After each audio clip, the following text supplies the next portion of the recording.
All right, man. Ready, Yep. ready to rock and roll? Yep.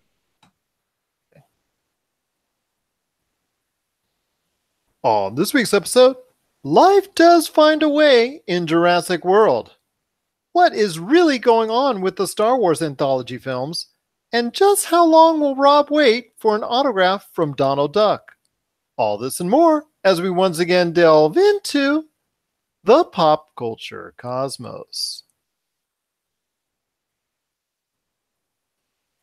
Welcome back, everyone. It's Gerald right here with the Pop Culture Cosmos. My name is Gerald Glassford from the Pop Culture Cosmos and Game Source. We truly appreciate you listening to all of our programs, and a special shout out to all of our new audience members that are out there listening to our shows on our brand new networks on KBOG 97.9 Community Radio FM in 97.9 FM Bandon Community Radio. Let me see what else. Oh, yes. Youth Jam Radio in Perth, Australia, and also Variety FM in Australia as well. We thank you so much for listening. But it wouldn't be a Pop Culture Cosmos without my good friend, actually two good friends right here. They are like this. They're so close. They are the minds behind Humanica Media and Hyperschmidt. I've got Josh Peterson and Chad Nathaniel Smith. How's it going, guys? Hello. Were you just kind of? I was making that up on the fly, just like, it's like, okay. I feel like you wanted to make like a peanut butter and jelly reference. No, I was maybe like a, you know what?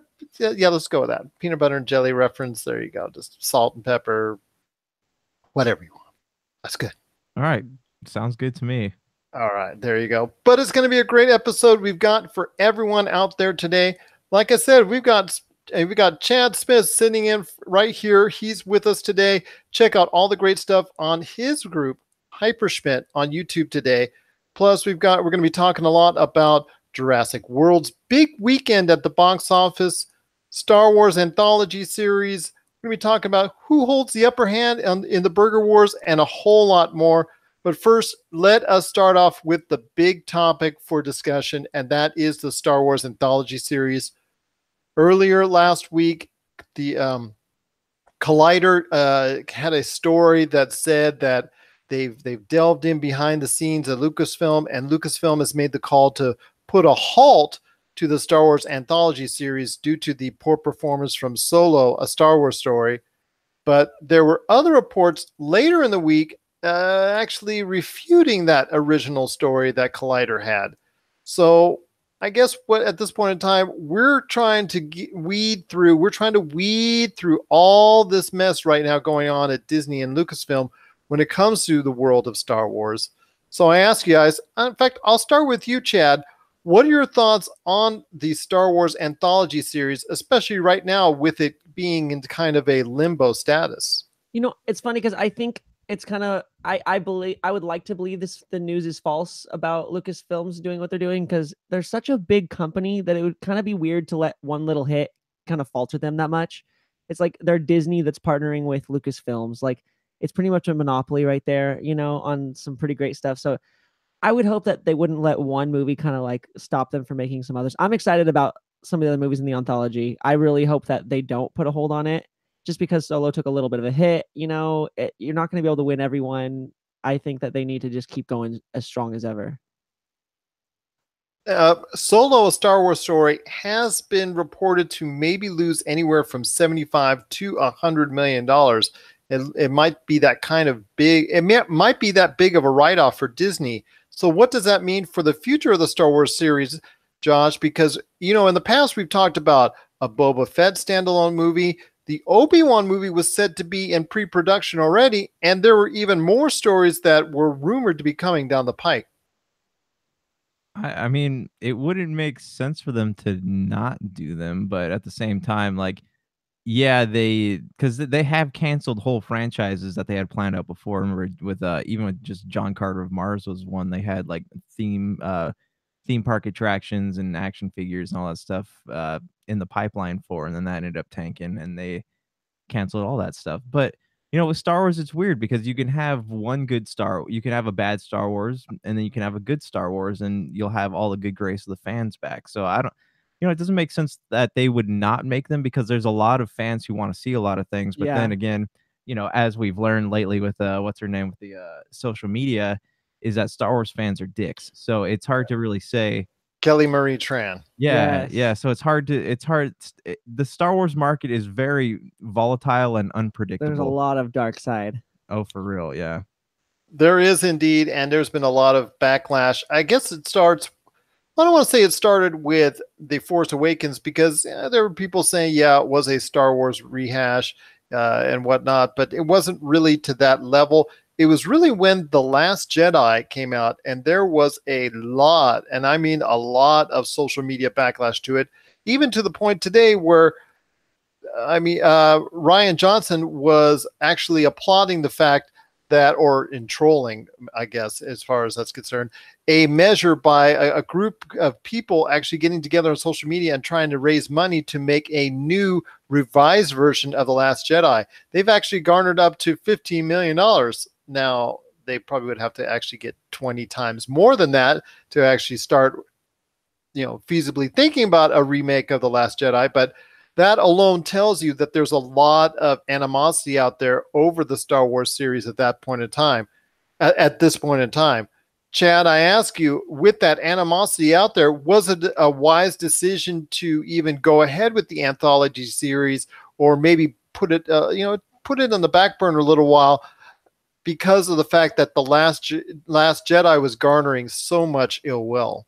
It's funny. I think there was a lot of arrogance on Disney's part. I think they kind of bought Star Wars and was like, we can't fail. Like, we can just do whatever we want and people are going to love it. And they saw in this third Star Wars movie, second, that okay, maybe the fans are going to want to see some truth to this universe. They're going to want, the Star Wars isn't just outer space movie. We've seen lots of space movies out there, but Star Wars carries this weight to it. At least it always has this very sobering. I don't know what the word is for it, but Archetypes. Yeah, it just has this really. Ever since I was a child, I had seen Star Trek, I had seen the other movies, but I saw Star Wars and I said, this right here, there's something to this right here. So I think that maybe the Disney magic doesn't always work on it, but I was really, really excited just about these movies, these anthology movies coming out, like Boba Fett. Come on, like Obi-Wan Kenobi, it's so quotable. I have a oh hello there. Our droids you're prequel looking memes. for. Yeah, Obi-Wan Kenobi's all over Reddit. So I think that they could have a lot of fun with a Obi-Wan Kenobi movie. Well, there's also the fact that this has been a feast or famine year for Disney, and the fact that yes, they've had they've had Black Panther and they've had Avengers: Infinity War, which combined have done over $3.3 billion at the box office. Incredibles 2 is now closing in on $500 million itself, and almost 400 of that is domestically here in the U.S. marketplace. But they've had their downfalls on. Did so well. Wait, no, it didn't. Downfall in Time. Well, Wrinkle in Time did only $100 million in the box office and didn't do much more internationally. And now we see the issues with Solo, where it probably will not even get close to $500 million worldwide at the box office. So this leads me into the question that I'm going to ask you now, Josh. I mean, we know Ant-Man is coming on the way, and that seems by all accounts so far to be a pretty good movie in as far as the Marvel concept is concerned. So there might not be issues there, but coming down the road to a new Star Wars movie, Episode 9, that J.J. Abrams is helming in December of next year, do you see a problem with that going forward, or do you think people will have a renewed faith and love for the Star Wars universe by the time that rolls around, or Obi-Wan or anything else comes along after that? I would hope that it'd be renewed. Like J.J. Abrams is a director to get stoked about, but I want to go back to The Last Jedi for a minute because honestly, I feel like all of that is Disney's fault. They should have known, because you have a Star Wars is not an independent film, so you're not allowed to take risks like they did with Rian Johnson. What Rian Johnson did, he knew was going to divide Star Wars fans. And the point of a Star Wars movie, especially something with such a huge budget and a huge fan base, it's not to divide the fan base. It's not to be a divisive movie. You want to make something, I know it's very formulaic, but you would think that the point would be to make a movie that everybody wants to watch. And J.J. Abrams has always done a great job of that. But the whole thing with Rian Johnson, I think Disney is only to blame for that, whether you liked it or not. But yeah, going back to J.J. Abrams, yeah, he's definitely a director to get stoked about. I can't remember even watching a movie by him that I've been disappointed by. So Well, especially Star Wars. He aligns with Star Wars movies, I feel like, so well. yeah, and like because he did a great job of rebooting Star Trek, especially. So I mean, this is his genre of film.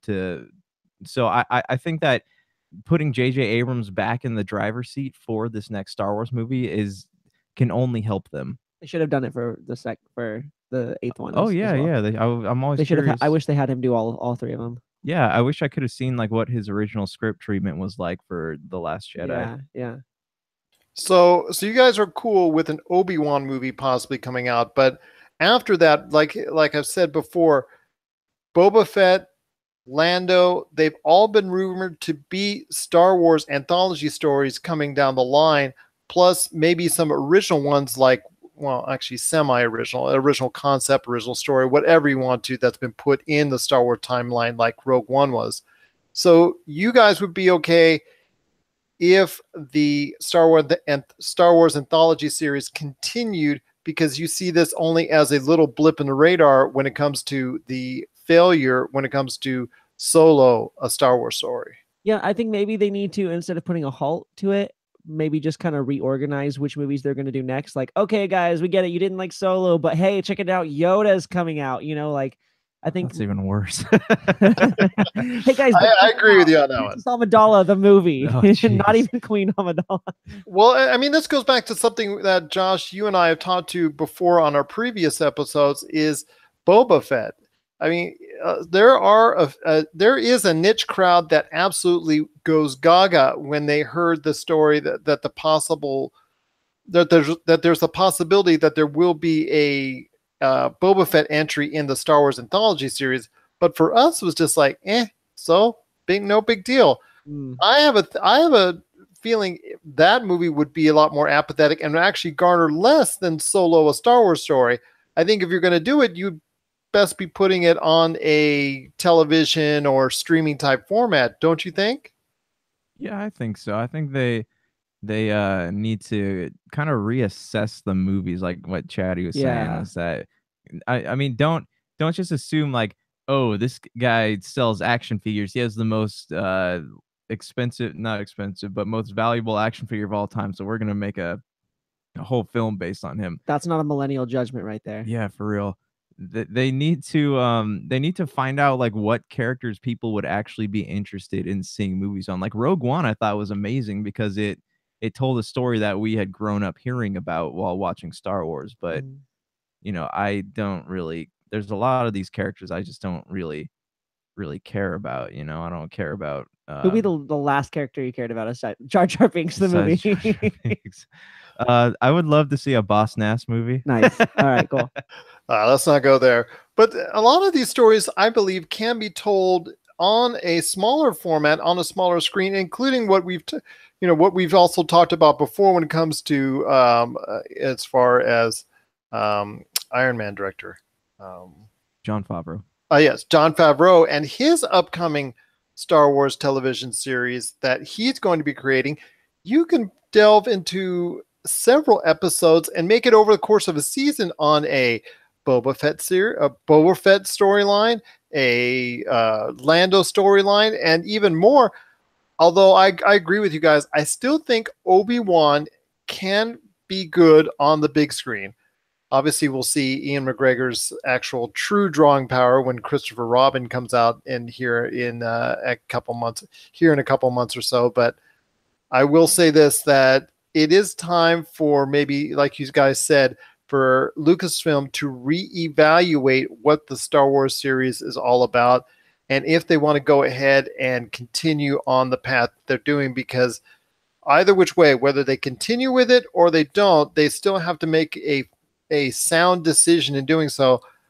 I understand that they want to recoup the $4 billion that they paid out to George Lucas for Lucasfilm, but they don't need to get it back that quickly if it just means heavy losses each and every time out. Completely agree. Yeah, they need to take their time. This is like it's a very precious thing that they bought. Like, it's Star Wars. It's magical. And Disney's magical, but maybe the two magics don't mix. You know what I mean? They need to figure that out. They do. And like I said, Star Wars is not an independent film property. So you can't just say like, oh, I'm going to make this meta thing here and it's going to appeal to millennials, but not to people who have been watching it since the 80s. Like okay, it's the whole thing too with like, that Voltron cartoon. They're like, this isn't for the kids who grew up in the 80s watching this, for modern people. But with Star Wars, you don't have that luxury. Like this, you need to appeal to both, because they're forgetting that the people taking their kids to see Star Wars are the people that grew up watching this in the 80s. So you don't have the luxury of making something you'll be like, who's really going to appreciate this? The new people, the Utes. They're going to really appreciate this. Like, they don't have that luxury. Yeah, it's true. They have to appeal to just such a wide audience with it. Yeah. Well, this goes to a question that I have to ask you guys, and that is, Kevin Feige has been one of the main cogs responsible in developing the Marvel Cinematic Universe.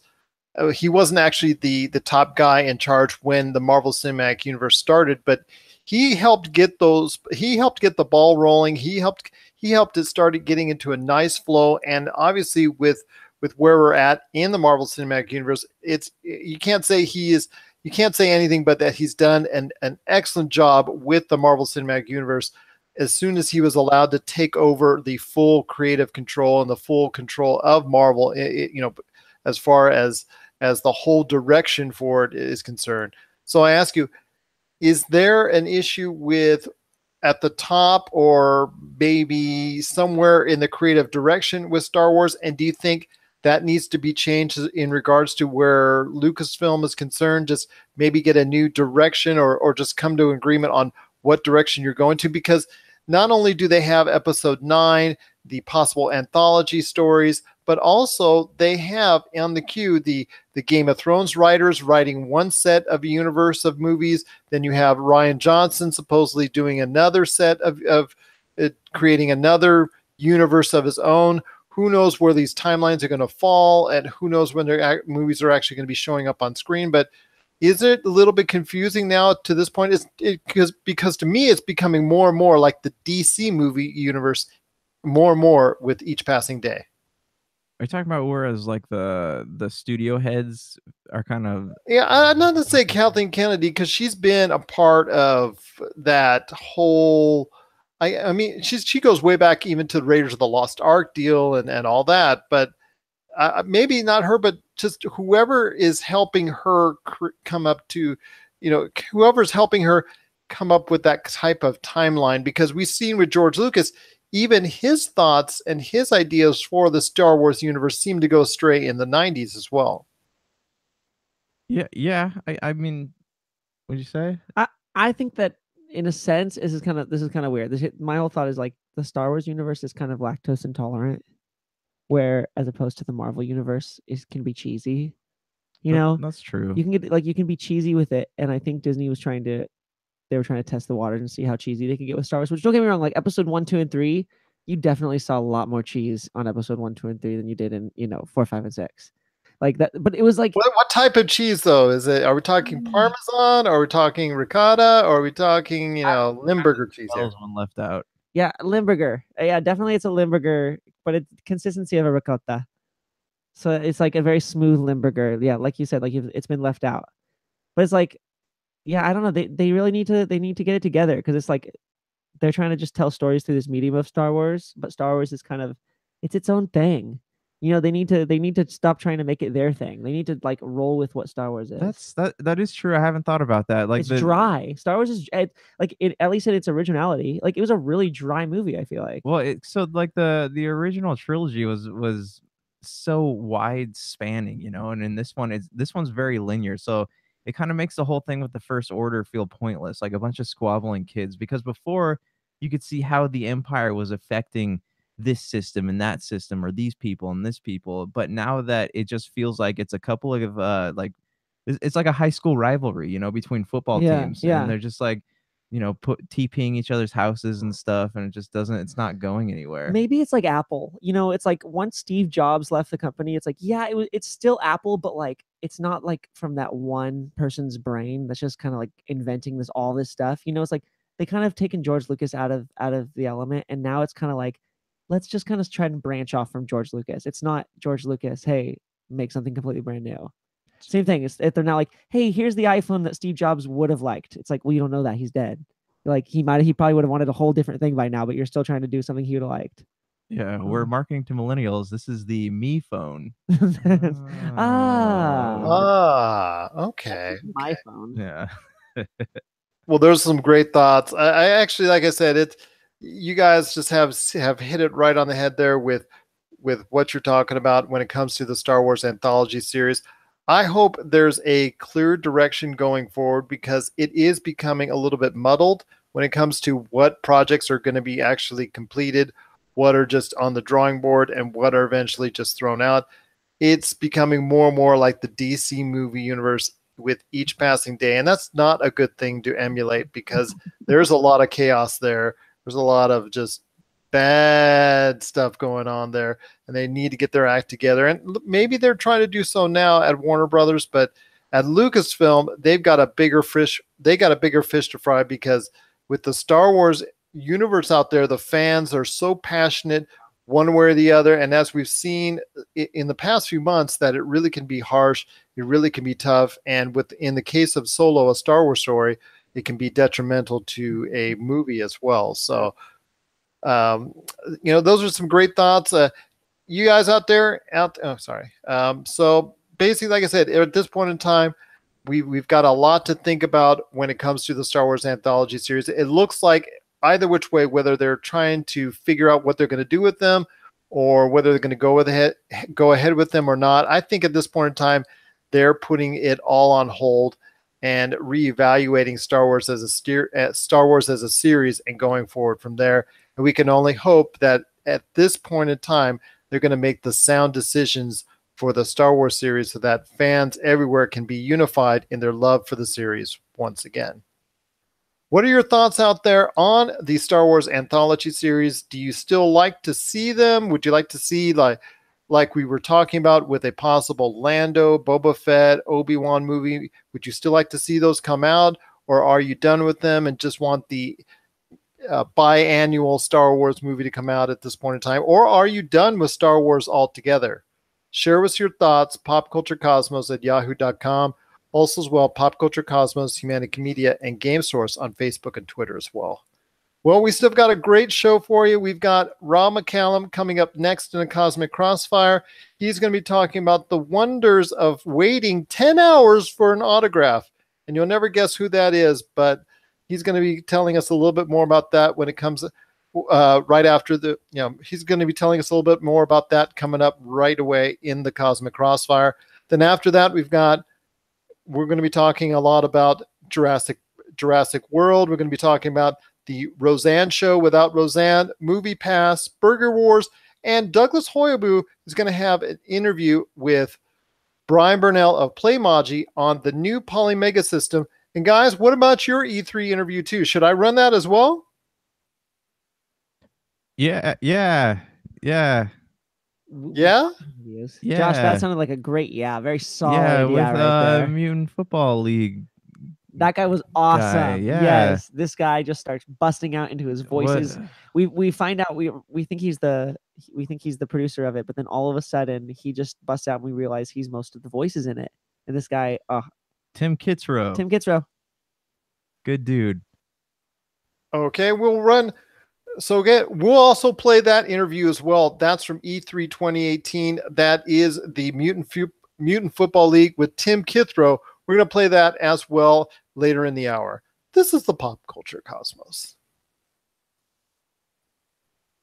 And we're back with the Pop Culture Cosmos. We truly appreciate you sticking around with us. This is Gerald Glassford, along with Josh Peterson and special guest Chad Nathaniel Smith of Hypersmith.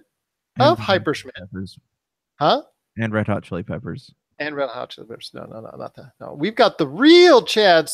We've got the real Chad Nathaniel Smith of Hyperschmidt. Guys, just want to tell you out there, it's so great to have you listening to the show. If you need a list of all of our stations that we're on, what days we're on, what times, or a listing of where you can download our shows, check us out today on the Pop Culture Cosmos Facebook page or at Pop Culture Cosmo on Twitter. Josh, I know you got a great thing going on with Humanica Media, but before you do, man, I got to ask Chad, we need an update, man. What's going on in your great world of Hyperschmidt? Let me tell you what's going on. Yodeling. Yeah. Lots of yodeling. We've pretty much gone in a whole like Swiss direction with that. Yeah, just yodeling left and right. Short overalls. Ricola. Yeah. Goats. We Hyperschmidt, I'm pretty much, I think I'm done writing music for this idea that I'm on. And so what I've been doing is me and Travis Hudai, or if you combine those two words, Trudai, that's his music name that he's going under. We've been going around and preparing our live show. So he's my drummer. And so the songs that I've been writing and producing, he's drumming for in the background. But what's really kind of cool is he's also a producer and a writer, and I'm also a drummer. So throughout the show, we're switching, and he's performing his songs, I'm performing mine.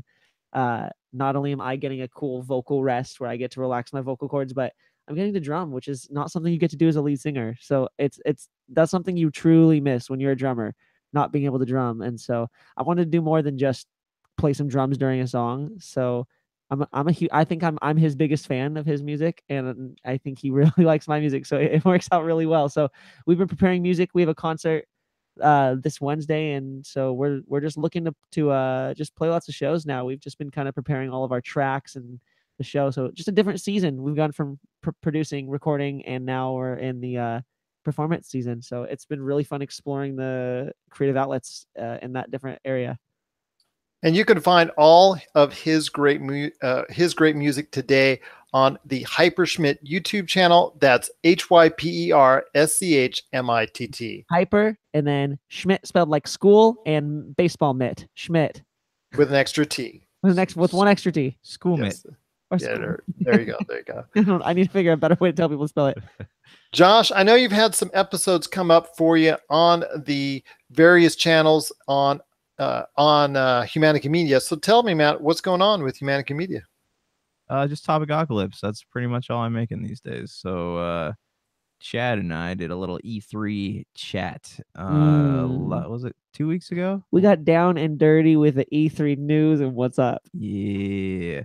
So yeah, you can check out both of those eps are up now. And then also earlier today, I posted a new episode talking about is Hollywood ruining good stories to promote social causes? Kind of like what we talked about. It's more at length though. Fair enough. Is there any Inside Sports coming on the way? Not that I know of, but I can get back to you on that. Can you? Because I've got about 25 minutes that you could play this week, but it needs to play this week, just to let you know. Yeah. I'm going to edit that out. As we all know, our good friend is not the best at doing things. All right, I'll have to DM him. All right. Well, once again, you can find all the great shows that he has as part of the Humanica Media universe, including Inside Sports, Topicocalypse, What About This, and which one am I missing?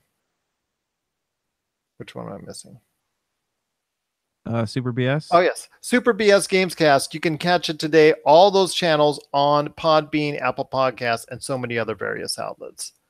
Josh, Chad, want to give everybody an update as well on some things that we have talked about. Want to give a big thank you to SiriusXM and their SiriusXM Spoke social media app for actually picking up our show as far as a bit from it when we were talking about the Roseanne show. As far as all the controversy, yes, I am serious. Yes, it is SiriusXM. They did pick us up. They did catch our conversation. Did you get a chance to listen to it? No, I didn't. Is that I sent you the link and everything, man. I gift wrap these things for you. I know. I need to start clicking on things. I'm sorry. Anyways, we talked at length. They grabbed SiriusXM grabbed a clip of our show talking about the Roseanne controversy and what we thought of it, as far as what you cannot say on social media and the consequences of it when you do. Well, it looks like ABC is going to go ahead with a Roseanne-less Roseanne show type deal, focusing on the Connors as a whole, especially, I believe, Sarah Gilbert, if I'm not mistaken. So quickly, Josh, your thoughts on this change? We knew it was going to come back in some form or another. We thought somebody else would pick up Roseanne per se and the whole show, but this seems to be like a more socially conscious version of what they're going to be doing now, minus Roseanne Barr. I don't think it's gonna do well because if anything, like there's a lot of people against Roseanne, but there's a lot of people who are in Roseanne's corner. You know, not so much as approving of what she said, but more willing to forgive her for something. But I I don't think the show's gonna do well just because it's already wrapped in controversy, and if it ends up coming out and it's not that good after having all that hype, I don't people aren't gonna watch it. I think that there were a bunch of people in the studio and they had all gotten together, written some stories, and they were all like, okay, cool, like sweet, like, you know, we're gonna make money from this, like this is great, we have jobs and stuff. And so then all of a sudden this one lady tweets something and they're like, oh shoot, like all this is at jeopardy. We still like we could still make something out of this, right? Okay, let's just write something. So they probably wrote some stuff and they're like, okay, this is great. So I'm just guessing it's like a scrounge together the remains, and you know, like when you're watching wars and they try and make their cake after it falls. Well, even if they make half the ratings that they once did, even with the last few episodes, they're still going to be doing better than a lot of the shows on television. Especially broadcast television. Yeah, right. Yeah. So when they tell you it's not about the money, it's all about the money. So it does garner ratings, and I think a Roseanne-less Connor show will still do some type of ratings. Whether or not it's going to be good or not, that I'm not sure of. We'll have to wait and see. Obviously, there's going to be a lot of feedback from it. I'm going to go ahead at that point in time and talk to our good friends at the TV Ratings Guide. They're going to let me know as far as the feedback from the shows and if it's still worth watching for those Roseanne fans who are looking for any type of content that's based in that Connor's universe, that Connor universe.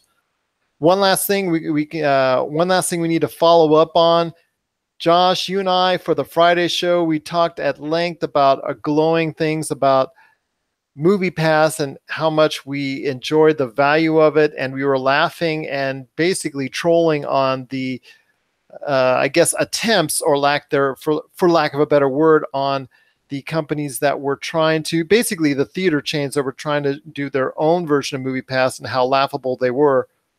Well, lo and behold, the day that we run the show, MoviePass announces surge pricing that could be coming to effect. That could be coming into effect very soon, with surge pricing based off of popularity, time of day. Is the movie just out? First weekend, that type of deal, which could create a less attractive feature for those that currently have or want to buy the MoviePass option.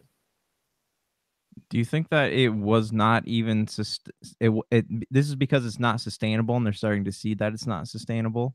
I agree. You hit it right on the head last time that you had some questions. I mean, you and I both loved it, but you were like, I could hear and I could sense in your voice when you were talking about on the Friday show that you did not think it was going to be a sustainable model over the long term.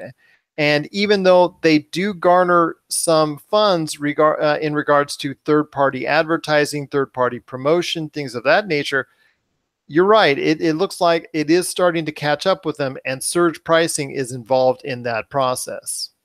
Because they are, I mean, they're having to pay theaters something. I mean, that's the only way that this whole system would work. But it kind of defeats the purpose to do surge pricing, to say, hey, you have to pay a certain amount, because people have the MoviePass because it's a bargain. But now they're raising prices and they're doing stuff like that, and they're like, you know what, you might as well just buy a movie ticket at that point. I agree with you. Chad, any thoughts? I think they just got a little greedy with it. You know, they started realizing, wait, we can make a little bit more money off of this. You know, listen, they're saying, let's look at over what Uber's doing. You know, they're charging people surge when they can't really have any other option. They're a captive audience. How can we benefit off of this? Okay, we're gonna charge more off the new movies, which is interesting. I wonder how much the ratings are changing because people that word surge, they're going back and when these new movies are coming out, they're getting a lot of ticket sales. The movie companies off of these brand new movies. So I wonder how it's being affected by. I wonder who's having to eat it. Really, is it the movie theaters that are having to eat the difference of all these people that would have been spending all this money on these tickets that are just using their pass, and they're the movie studios are expecting this amount of money from the numbers. So I wonder if they're like, oh, they realized there was a deficit, or are they just like, hey, we can make more money? Doesn't that sound great? And then the other guy in the board meeting said, whoa, we can make more money. I like that. And then they cheered and high-fived each other and made that post. Exactly. But I will say this, that because the pricing is threatening to go up, that is going to be deterring a lot of people from wanting to keep that movie pass model. In fact, I spoke to someone today that has caught up with the movies that I guess maybe had not had the chance before to do so with Movie Pass because of the sheer enjoyment of being able to go and catch up with a movie virtually every day. So I guess that it's up to Movie Pass, like you said, Josh, with a sustainable business model to have to do and resort to things like these. But it does make the Movie Pass less attractive, and I know less attractive for a lot of people long term. Speaking of movies, well, we just had one that hit huge in the U.S. domestic box office over this past weekend. It was Jurassic World: Fallen Kingdom. That it took a bite out of the box office. Something like that, yes. It did take a huge bite out of the box office, about $150 million in the U.S. marketplace. It is now done close to... what is it about worldwide? What is it at? Oh. Of 561. Oh, okay. Yeah, it's done over $700 million worldwide already at this point in time because it debuted first overseas.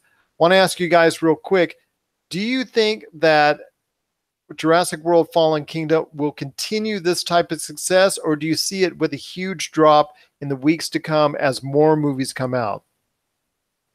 I don't know what's on the old Ant-Man and Wasp come out. That's like the next big movie. So I think Jurassic World will do well at least until that comes out.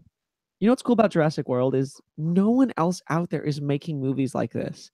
I mean, it's like I know they're bringing dinosaurs back to life, but it's like if you think about it, like there's all these kaiju movies. Okay, that's like King Kong, these giant things, but no one's just bringing back the simplicity of dinosaurs. It's true. Sans genetically modified dinosaurs, but no one's just bringing back, just these dinosaur movies and Jeff Goldblum. Come on, it's Jeff Goldblum. Yeah. What else could you ask for? We all love Jeff Goldblum. Put him in the movie. Put him in a dinosaur movie. Exactly. That's $300 million for you right there, just by having him in the movie. Like, oh, Jeff Goldblum. Yeah, I'm in. So I think I think it's going to keep doing good if they stay true. If they stay true to their Jurassic Park. Jurassic Park is like a Star Wars kind of thing. That's what I was telling someone that the other day. But Jurassic Park doesn't have a heavy mythology to build off. Well, it's dinosaurs. It's dinosaurs. It's already there. When you go to see a Jurassic Park movie, you know what you're gonna get. You're gonna get people screaming. You're gonna get dinosaurs. People are gonna get eaten, be biting people with their teeth. There's gonna be teeth and scary stuff. That's all. There's no you don't have to worry about we're the origin of the Jedi. Oh, there's dark dinosaurs. This doesn't line up with canon. Yeah, you don't have to worry about any of that stuff. You just exactly. It's like, oh, cool. People just want to go and be entertained, and then go home and they want to see one dinosaur mixed with another dinosaur. That's true. That fights genetic engineering. Yep. That has to be in the mix. Yep. Yeah. Well, it has played out very well to audiences. Like I said, 150 million here in the U.S., $560 million plus worldwide. Outside of the U.S. at the box office, it's truly a big hit. This obviously is going to lead inevitably to a third in the series. I know you guys still haven't seen it yet, but are going to see it this week. what do you look forward to in a possible third installment of the Jurassic World series? I want the gang to get back together. I want to get Dr. Grant, Come Dr. on. Sadler, Dr. Malcolm. If they want to, they can even throw that annoying kid from the third one in there. Name a more iconic Yeah. duo. Yeah, I don't want to see anything else. They don't even have to There you have go. dinosaurs. I mean, this could just be a movie It just about gets away from them. the dinosaurs completely. Yeah, they could just be sitting in like a bar or something with like a dinosaur hanging on the wall or something, and I would still go to see this movie. Well, there you go, right there. But obviously, this is going to lead to another direction. What if it goes in the way similar to what happened when the Jurassic Park series, when the dinosaurs made land in San Diego and wreaked havoc there? What do you see something similar to where the dinosaurs are going to be able not only to invade the entire area surrounding area outside of the island, which obviously they get to in this movie, but because they're actually brought abroad as the island goes, literally up in smoke in a volcano. But do you see it actually evolving where the point where it could lead to, in the creator's eyes of whoever's designing the next movie, into where it's becoming like almost like an ice age once again, with the dinosaurs becoming a dominant force on the earth once again? That would be wonderful. I love that idea. That's like a post-apocalyptic type thing. Like, I would be down to see that. Yeah, and it's funny because there's people, it's like you go to see Jurassic movie and you're kind of, I don't know if it's just me, this might reveal just a dark side about myself, but you're kind of rooting for the dinosaurs. Like you're going into it knowing that these people are going to get massacred by these dinosaurs, right? So you're watching it, and as you see little pterodactyls like picking people up, you're like, oh, like you're almost kind of rooting for the dinosaurs a little bit, because it's like they're just these creatures that we've made. So it's like, I think a lot of people are going to enjoy seeing, at least what I've gathered. You see these dinosaurs in the ocean with these surfers, and it's just like people are just going to get messed up because we've been screwing around with chemistry and biology together. It's Michael Crichton's original point was to say we should not be playing God. Yeah, right. And so it's like, okay, we've already played God, and now it's coming back to haunt us. Yeah, theoretically. Theoretically. That's the big point. The quotation marks with the fingers. Exactly. So, but it is doing big around the world, and people seem to be enjoying it. It looks like it's just a matter of time before it hits $1 billion, along with Incredibles 2, which is also still doing well at the box office. It's making for a better year financially in 2018 than in past years. Even last year, doing a little bit better now box office wide. So that is great news for people heading to the theaters, that Jurassic World Fallen Kingdom is doing so well. It's a good movie according to a lot of word of mouth, some little feedback here and there, but for the most part, people are enjoying it. And it looks like it's definitely got a long ways to go before it gets out of theaters. And it looks like it's going to be another big hit for Universal this time around. It's got Chris Pratt's like I feel like our generation's Harrison Ford. There you go. Getting to be. He's just got to do maybe one more big hit, one more big movie away from Marvel and dinosaurs, and there you go. Right. What are your thoughts out there on Jurassic World Fallen Kingdom? Have you gone to see it yet? What are your thoughts on the movie? Are you excited to see another installment in it? What about Movie Pass? Are you not so thrilled about the possible surge price increase as far as the overall membership is concerned? Does this trouble you? Are you ready to cancel out of it, or are you still going to be a Movie Pass holder? And of course, what are your thoughts on the new Connor series that is going to be developed by ABC that does not have Roseanne in the title role anymore? Share us your thoughts, popculturecosmos@yahoo.com. Also as well, Pop Culture Cosmos, Manic Media, and Game Source on Facebook and Twitter as well.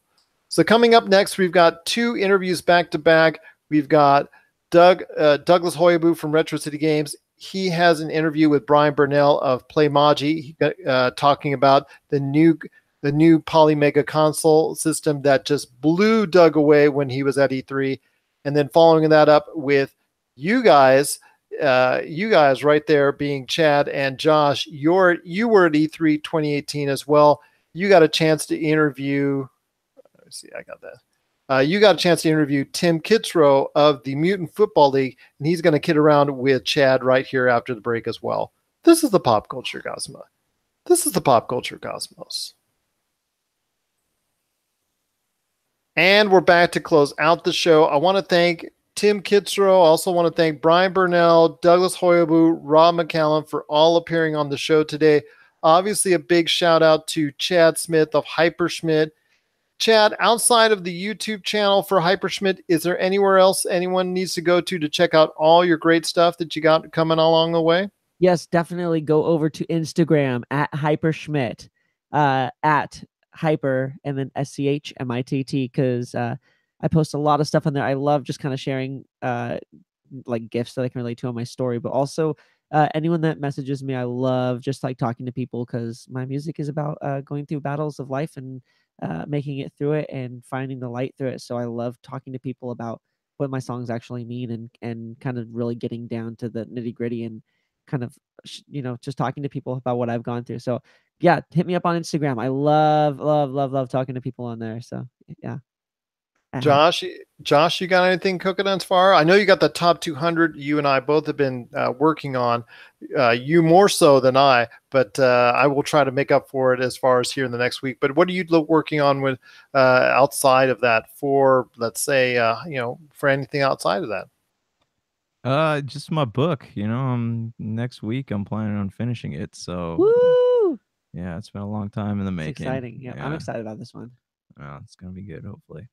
All right, it will be. I know it will be, because it's Congratulations, You Suck.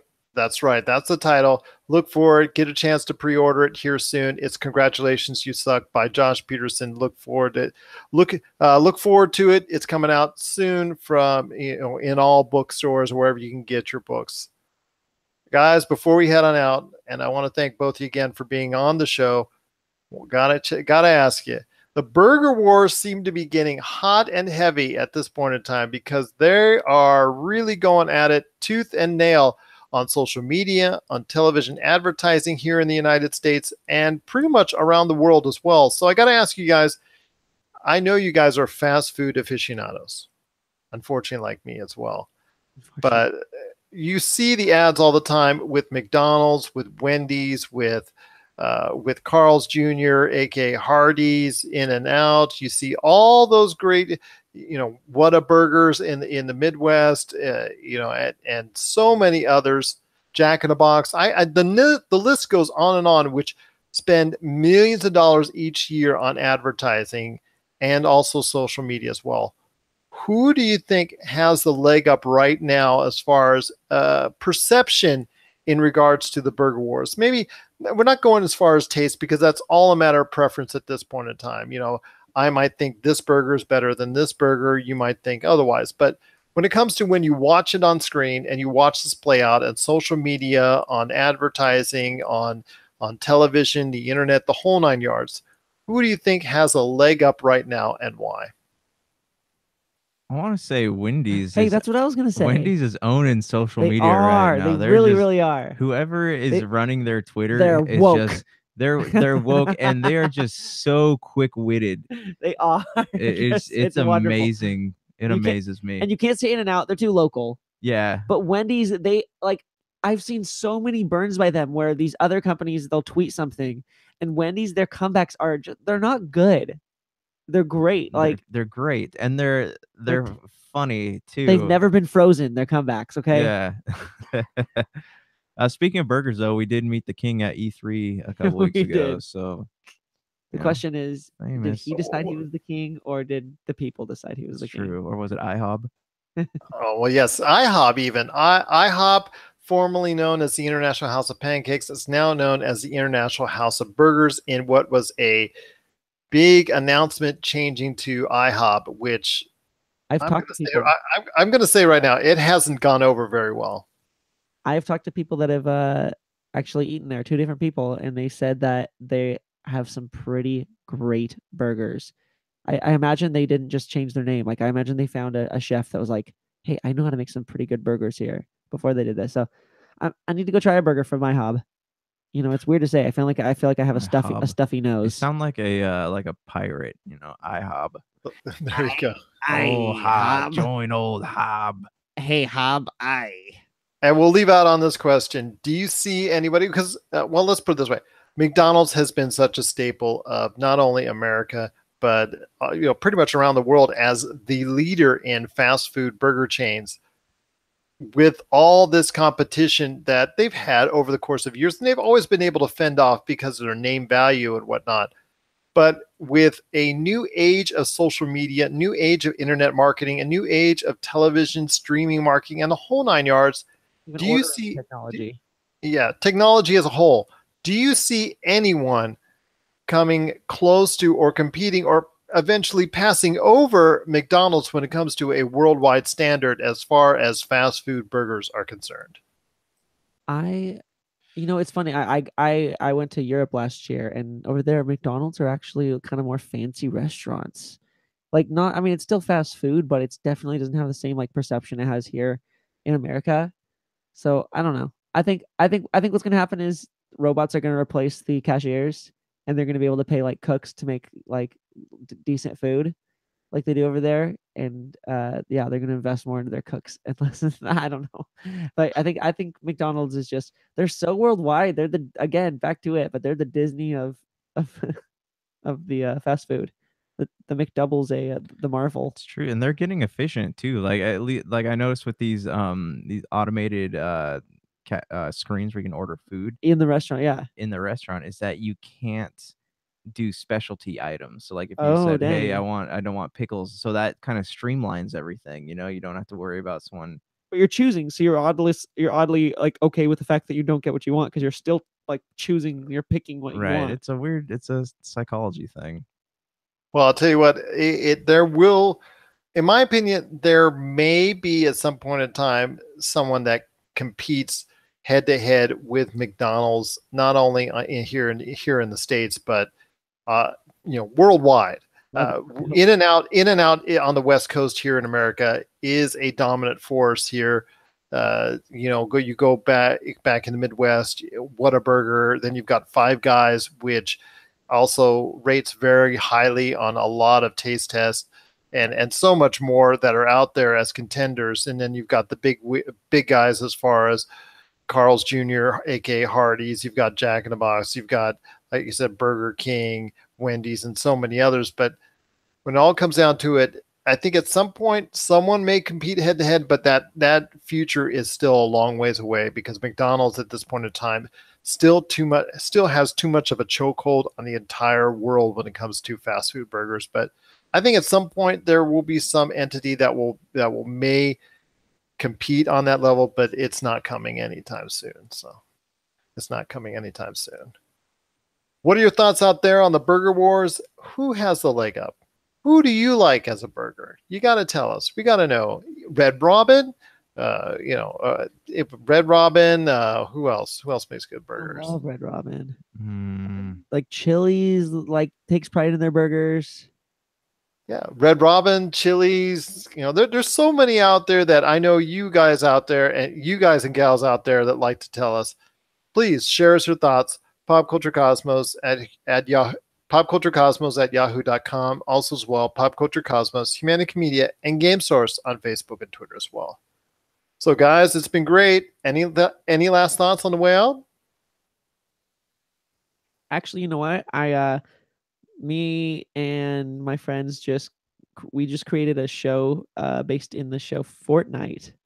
Actually, just to tell people about it, it's called Nort Fight Show. Pretty cheesy, pretty fun. Lots of fun with Fortnite. We do a lot of the animation with brand new software through Adobe called Adobe Character Animator. We kind of reverse construct some of the characters and made a fun little show out of there. So, if you like a custom Fortnite raps that get real gritty to trap rap, we have some fun with this. So yeah, check it out. Nort Fight Show. That's kind of something new I've been working on. So there's some of my music in that. Where's that at? You can go on YouTube. We posted them on YouTube. Nort Fight Show. So it's basically spelt Fortnite, just how the game is spelled, but you just swap the N and the F. There you go. Playing off the largest game in the world right now, and that's something I know we'll be talking about very soon. Josh, any last thoughts on the way out, my friend?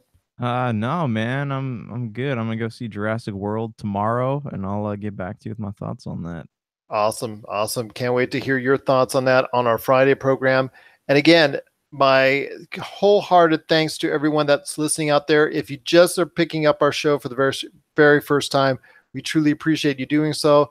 And to our newest stations, KBOG 97.9 FM, Youth Jam Radio, and Variety FM, thank you so much again for allowing us to pick up, for allowing Pop Culture Cosmos as a part of your programming schedule. So for Josh Peterson, Chad Smith, and Chad Smith, this is Gerald Glassford. It's another beautiful day here in paradise, right here in the Pop Culture Cosmos. We thank you for listening. And here's hoping you have yourself a great day.